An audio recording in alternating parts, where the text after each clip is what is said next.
The president's legal team continues to pursue legal action on claims of voter fraud. So he tweeted out this morning saying from 200,000 votes to less than 10,000 votes, if we can audit the total votes cast, we will easily win Arizona also.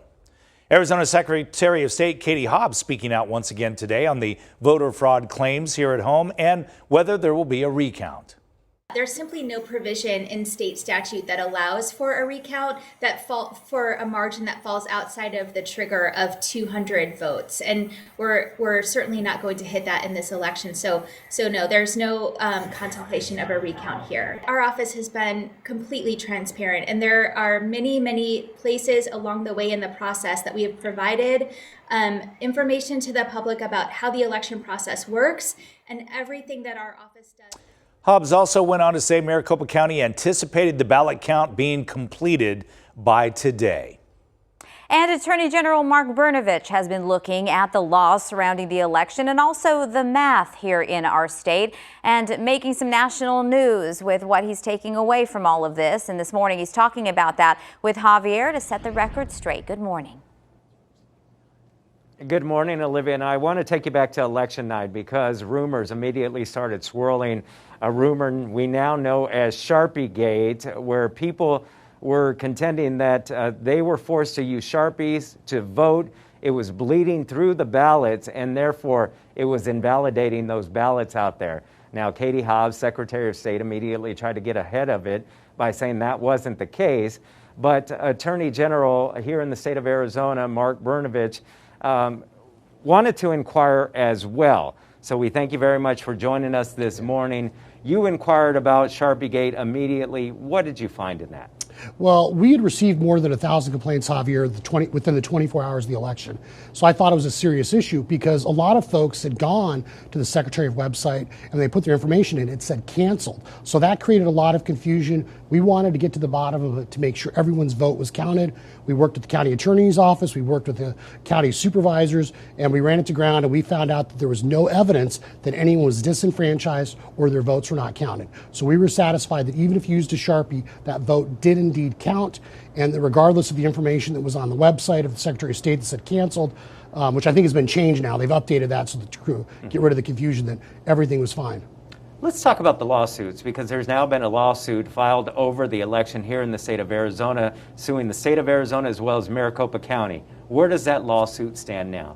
Well, it's winding its way right now through the courts, and based on what we were seeing, I think we're talking, at least the lawsuit that we saw that was filed this past week, about 200 ballots in question. And so the reality is I do not think that's enough to change the results of the election, but we obviously want folks to get to the bottom of what may or may not happen.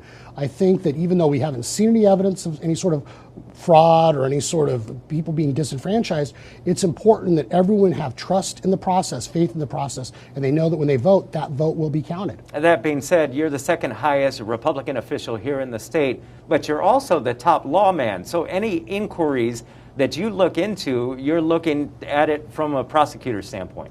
We are, Javier, and I think you know that. I've always shot straight with people, and I've always talked about my first responsibility is to enforce the law as it is. We've done that on a consistent basis. I've taken on folks in my own party. We've handled controversial cases, and ultimately our job is to seek justice and ensure that people know that they have faith in the system and they know that when they cast a ballot, it will be counted. And so we think it's important to follow up on allegations and really not be dismissive, because I do think there are people that are concerned. We are a very divided country right now, I think, as a lot of people know, and whether you won or lost, it's important that people have confidence in the system. How much faith do you have in Secretary of State Katie Hobbs to oversee this election, make sure that it is a clean election and without any wrongdoing?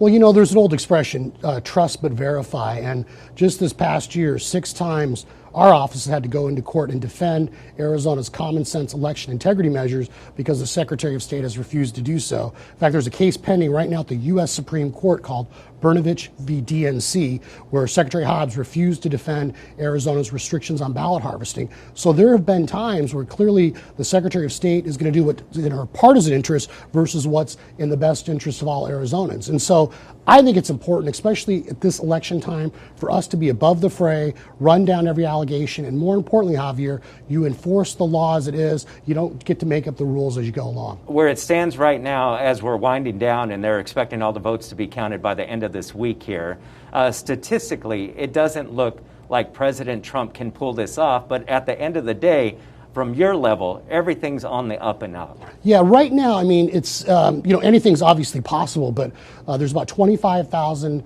votes remaining to be counted here. Many of those are in Pima County, and the president would have to get more than 70% of the remaining votes to surpass Joe Biden. So, I mean, I think if you look at the numbers, and, we've said this before, I'm not a math whiz, but it appears highly unlikely that the president would be able to catch up to him.